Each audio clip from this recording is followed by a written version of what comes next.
Alhamdulillah ayaku bagja kabina-bina tepang dina mangsa anu taya pisan kuciwa hartosna urang riung mungpulung teh dina tetep ngawedalan tali silaturahmi kalayan urang salawasna miara uhwa sangkan urang teu tijalike sangkan urang teu macike salawasna urang bakal tiasa nyumponan kana syariat Islam hakikatna urang kadzat nu maha kawasa Allah azza wajalla syariat namah urang antara manusia sareng manusia silih hargaan silih ajenan bere maweh biasa nulung mah geus biasana pisan meureun mulung butuh nalang susah teh kapanan eta bagian urang.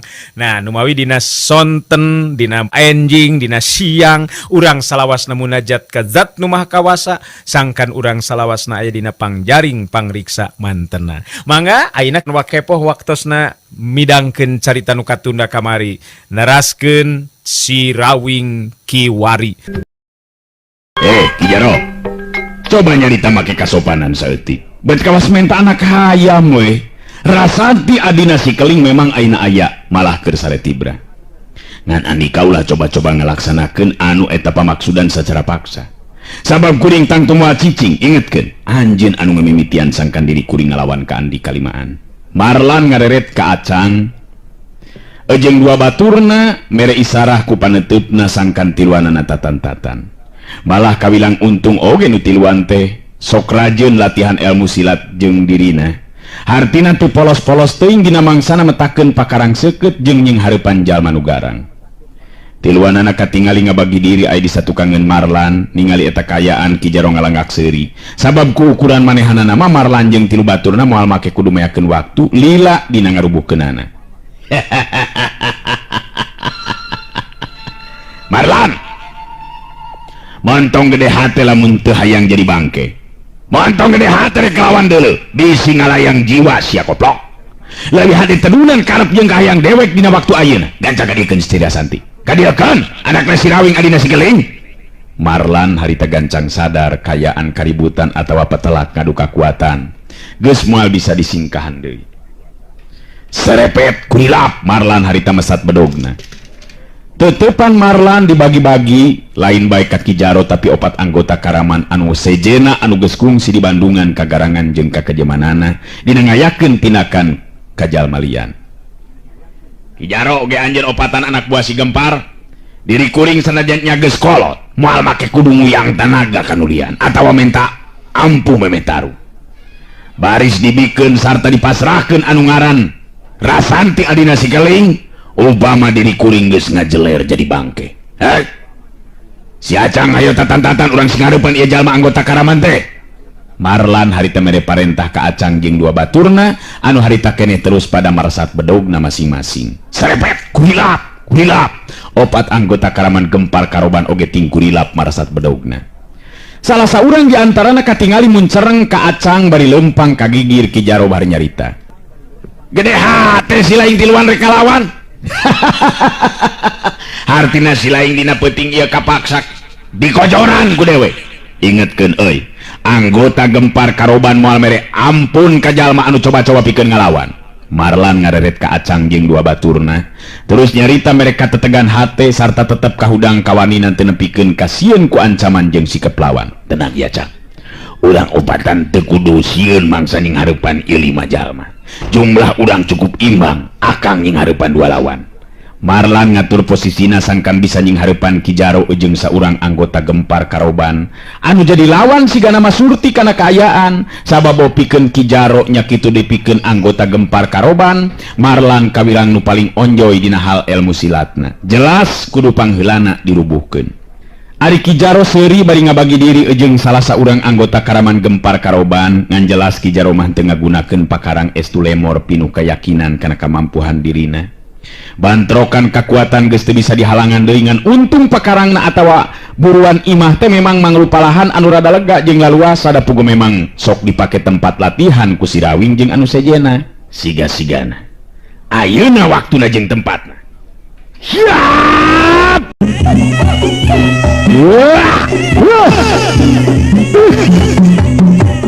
Marlan ngemimitian muka panarajang nanti micen di waktu sabab dirina surti yen Ki Jaro mangrupa lawan nu cukup berat pikeun dirina.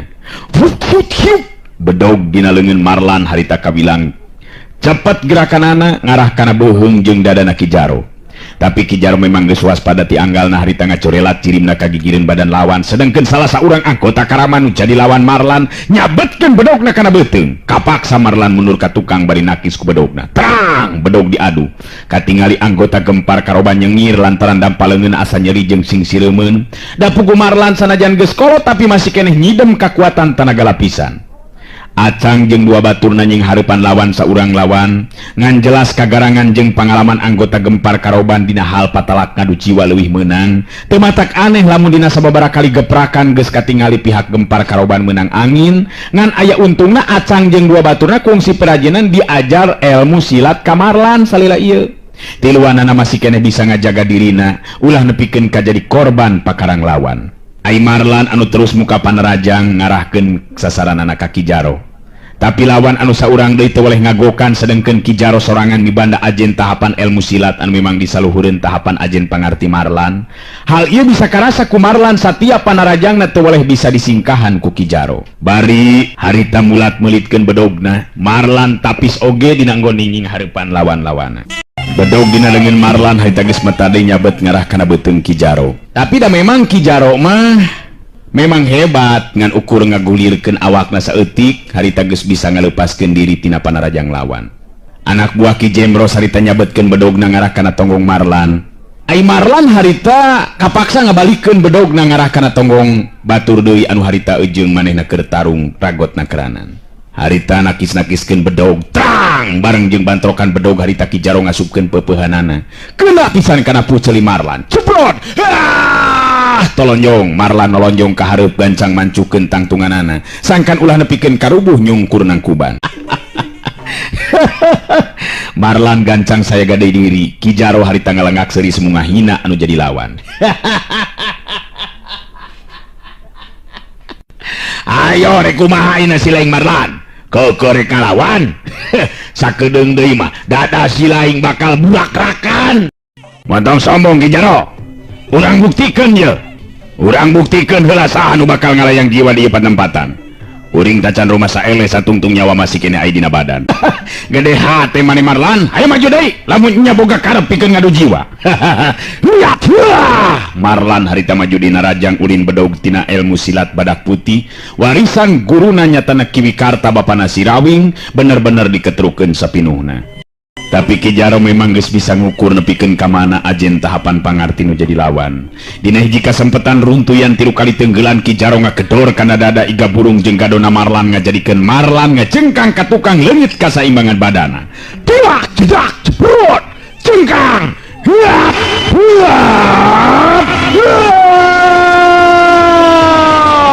Kebut Marlan ngagedebut nang karak bengkang. Gesek nyobaan ngajorelat atau ngorejat hudang suku Ki Jaro harita dina kacepetan anu memang di luar kamampuan Marlan pikeun hareupanana. Harita nyayang kana dada Marlan. Hiup cebrot. Aduh. Marlan ngabebengkang dina luhur lemah dina kayan bener-bener leungit budi ilang daya. Pigeulang leungeunna harita dijejek ku suku Ki Jaro bedog leupas tina cekelanana. Rek coba-coba si laing. Nembongkeun pangarti anu kitu batut Marlan. Ceuk dewek tadi kumaha ngalawan ngandung harti modar euy. Hayo rek kumaha lamun geus kieu ha. Hayo sabetkeun ta bedog teh. Boro kana beuheung sina ngagalancang sirahna. Marlan harita ngarahuh jero hatena sabab dirina teu nyangka bakal narima nasib sarupa kitu. Serepet kulap bedog dina leungeun anggota gempar karoban geus diangkat ka luhur. Sayaga geus ditigaskeun kana beuheungna Marlan luyu jeung parentahna Ki Jaro. Tilu lawan sejenanya tanah Acang jeung dua baturna ningali Marlan nu jadi andalanana rubuh ngabebengkang dina lemah. Tur dina kayaan jeung hareupan bahaya, harita jadi leungit kawanina teu matak aneh lamun terus kadeseh ku tilu lawana. Tang tang tang tuak. Tilu bedog dina cekelan Acang jeung dua baturna pada lepas dina cekelanana. Tilu anggota karaman gempar karoban anu memang barangasan ejeung bayangan dina tindakanana. Tiluanana harita pada laluncatan bedog dina leungeunna geus sayaga pikeun nigas beuheung lawan. Kayaan dina waktu harita memang bener-bener mata kabahayakeun. Dina kayaan anu sarupa kitu. Keun Marlan nya kitu diacang jeung dua baturna seseket bedoges nampe erek ngarah kana sasaran masing-masing. Tapi ngadadak gerakan rek migas beheung Marlan jeung acang katut dua baturna harita pada kandeg. Kabehanana kaasup Ki Jaro pada caruling hak lantaran kadenge sora suling anu hawar-hawar sarta beki lila beki jelas ngagelik dina wirahma kasedih. Ki Jaro kerung puguh aya nu mata kaget pikeun dirina sabab sora gelikna suling teh bet mibanda geteran anu beda batan sora suling biasa.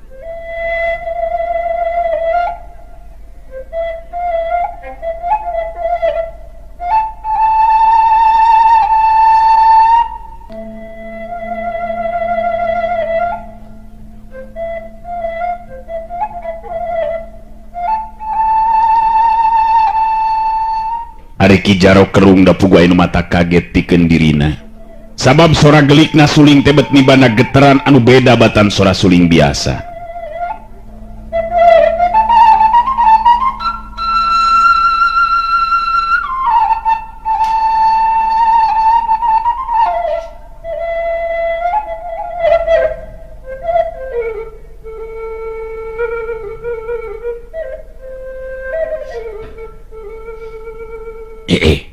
Nabat rada aneh ta sora suling teh. Beda ti padan sora-sora suling anu sok biasa kadengi ku aing. Ii, nabat boga beda daya tarik anu kuat pikeun ngadengekeunana. Jelas. Jelas nu niup suling teh ngagunakeun tenaga lapisan eta mah. Eta sora ngagelikna. Sora gelikna sora suling. Ii. Nah kabina-bina teuing. Ii. Kunaon eta sora gelikna suling beki dilabet beki ngadeukeutkeun kana ieu patempatan geuningan. Deukeut ka dieu. Ii. Saha teh cenah? Ki Jaro nu kawilang mibanda tahapan ajen pangarti nu geus luhur, harita bisa ngarasakeun ayeuna getaran aneh nu dilantarankeun ku sora suling nu ngagelik. Di mana cenah jebulna eta teh? Aneh kabina-bina. Di mana cina teteh? Ii. Nah cina. Aduh.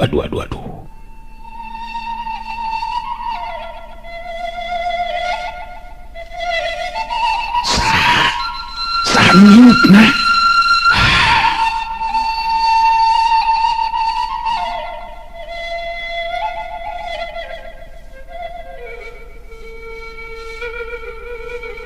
Aduh, bener-bener kaget aing mah. Kayak kieu mah labatan manggih musuh-musuh anu pabu lawan anu dijaya. Marlan nya kitu diacang jeung dua baturna seseket bedoges nampe rek ngarah kana sasaran masing-masing. Tapi ngadadak gerakan rek nigas beheung Marlan jeung acang katut dua baturna teh harita pada kandeg. Kabehanana kaasup Ki Jaro para curing hak lantaran ngadenge sora suling nu hawar-hawar sarta beki lila beki jelas ngagelik dina wirahma kasedih. Ki Jaro kerung da puguh mata kaget pikeun dirina sabab sora gelikna suling teh bet mibanda geteran anu beda batan sora suling biasana. Ki Jaro nu kawilang mibanda tahapan ajen pangarti nu geus luhur, harita bisa ngarasakeun ayeuna getaran aneh nu dilantarankeun ku sora suling nu ngagelik teh. Tetela sora suling dina wirahma kasedih teh beki lila beki ngadeukeuttan ka eta patempatan. Anggota karaman gempar karoban katingali jadi ting jaranteng bari neuteup ka hareup siga nu pada jauh paninengan. Teu lila Ki Jaro bisa ningali ke tempat di mana aya jirim nu jelas nilik dina tangtungan mah pangawakan awewe kolot. Beuki kuat sora gelikna suling, Ki Jaro ngageter hatena sabab bet kapangaruhan ku sora wirahmana suling anu ngandung rasa kasedih.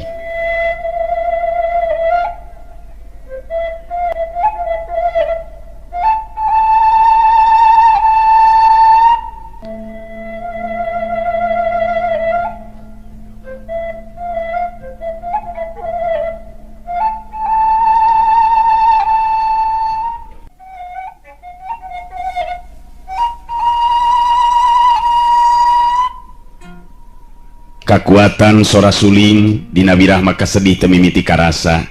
Pangaruhna salah seorang anggota gempar karoban katingali harita lagrag bedogna. Melong kosong bari ujung teu karasa lamun harita bedog grag-grag di hareupeunana. Melong kosong bangun teu puguh nu ditingalina. Bibirna ngageleter nyarita sorangan, malah bari jeung jebi segala rupa siga norek ceuri.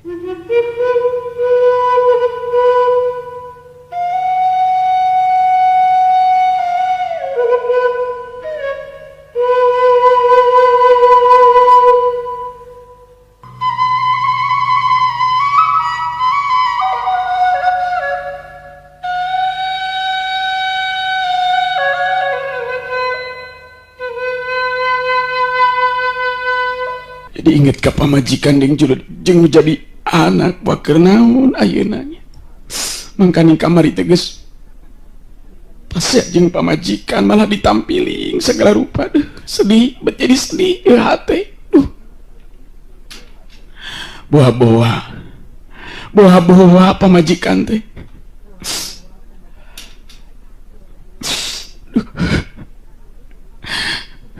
Sedih bet jadi sedih hati malah aya duana lamun boga rasa sedih nu sarupa kieu.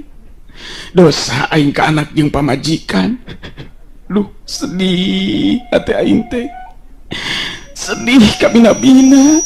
Eta anggota karaman gempar karoban teh bet jadi poho kana kaayaan harita bener-bener jadi ceurik siga nu kanyanyerian.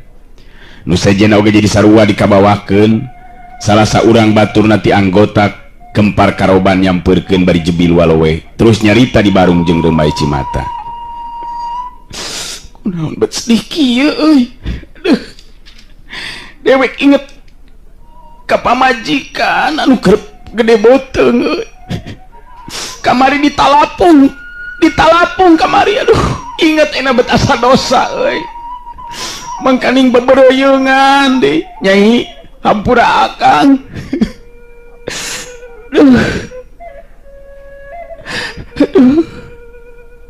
Baturna nu duaan di sarua diting aringhak teh beda ti budak leutik.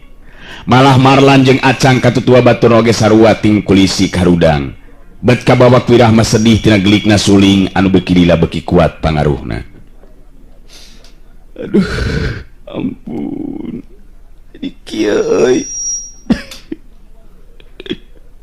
Kumaha wae atuh urang teh euy.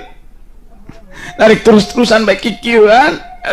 Ampun, nyen dosa unggal poe. Kumaha tuh euy.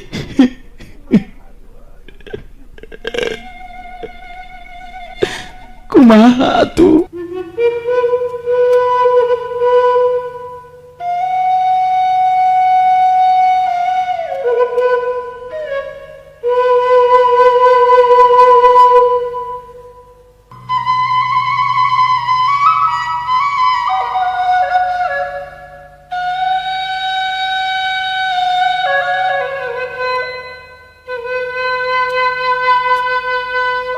Anggota gempar karoban patinggalaur ceurik nu teu beda ti budak leutik.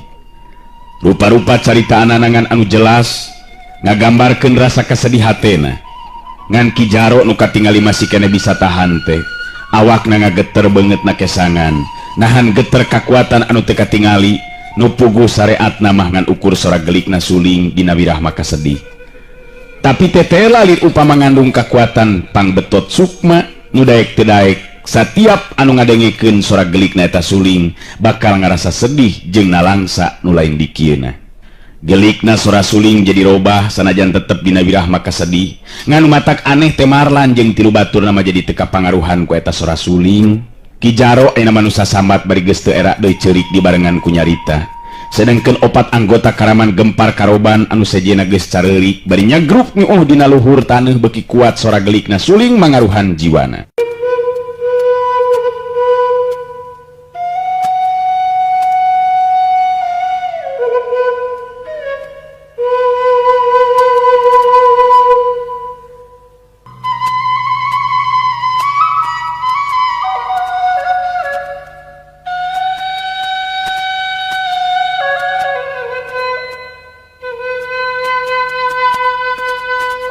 Marlan neuteup kalabah jirim anu keur niup suling anu memang tayalian tinini pertiwi sabab alam harita iwal tinini pertiwi nu nyangking ilmu suling sakti panumpi. Tangtu beda Jang Marlan. Eta 5 jalma nu datang ti pihak Karaman Gempal Karoban boga maksud pikeun yang sarah hirupna Nyi Rasanti. Sedengkeun diri kula baris ngawariskeun pangarti. Si Rawing pawaris tunggal Kakang Nur Alam, sedengkeun Nyi Rasanti anakna kudu jadi pawaris tunggal diri kula. Cukup jelas Jang Marlan. Ai Marlan harita sadar kana kayaan. Sanajan dirina lain pitandingeun nini pertiwi, tapi demi kasalamatan kulawargana si Rawing, dirina janji pikeun bela pati sanajan jiwa taruhanana. Ai Marlan jadi kahudang kawanina. Netep seukeut pinuh kawaspadaan bari terus nyarita deui. Nini pertiwi, pikeun kasalamatan kulawarga Jang Rawing sarta rasa tanggung jawab kuring ka Jang Rawing. Sanajan diri rumah samual mampu nandingan ini pertiwi, tapi pikeun kuring leuwih hade ngalayang jiwa batan kudu mikeun Nyai Rasanti anak Jang Rawing nu sarua dipikanya aku diri kuring. Nini pertiwi ungut-ungutan bari terus kedali disan.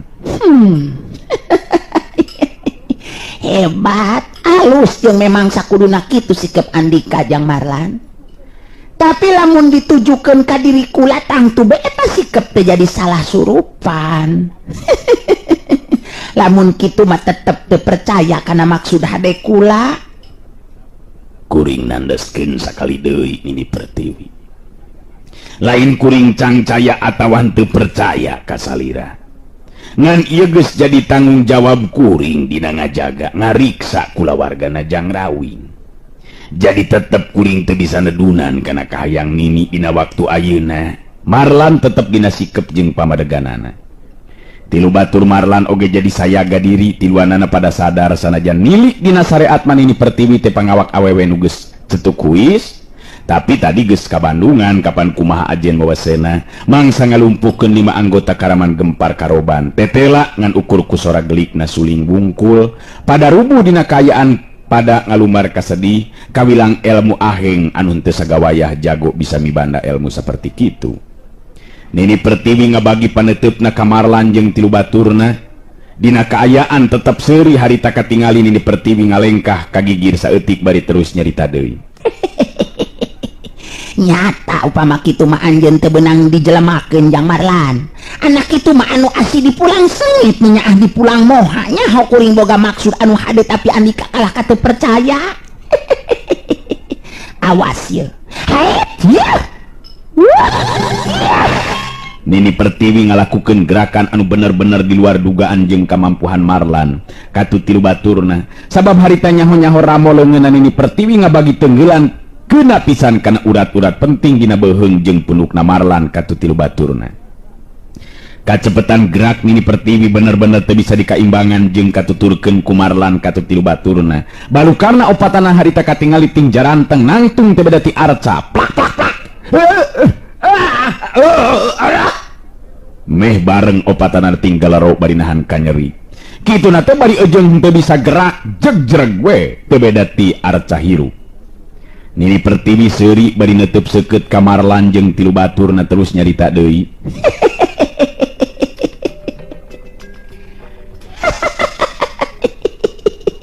Hampura, lain diri kula delek kasasama Jang Marlan. Ngan kula memang kapaksa ngalakukeun ieu tindakan sangkan bisa laksana naon rupa pamaksudan.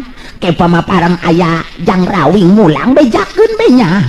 Anak nanu awewe dibawa ku diri kula ka alasambatan gitu. Sakitu Marlan. Kek kula rek asup pula ka jero imah. Marlan teu bisa nembalan kitu di tilu baturna. Sabab sora bet teu bisa kaluar bibir oge teu bisa ngab. Marlan ngarahu jero hatena. Sabab teu sangka dina peuting eta bakal aya runtuyan kajadian serupa kitu. Beuknya ancilaka ieu mah ieu.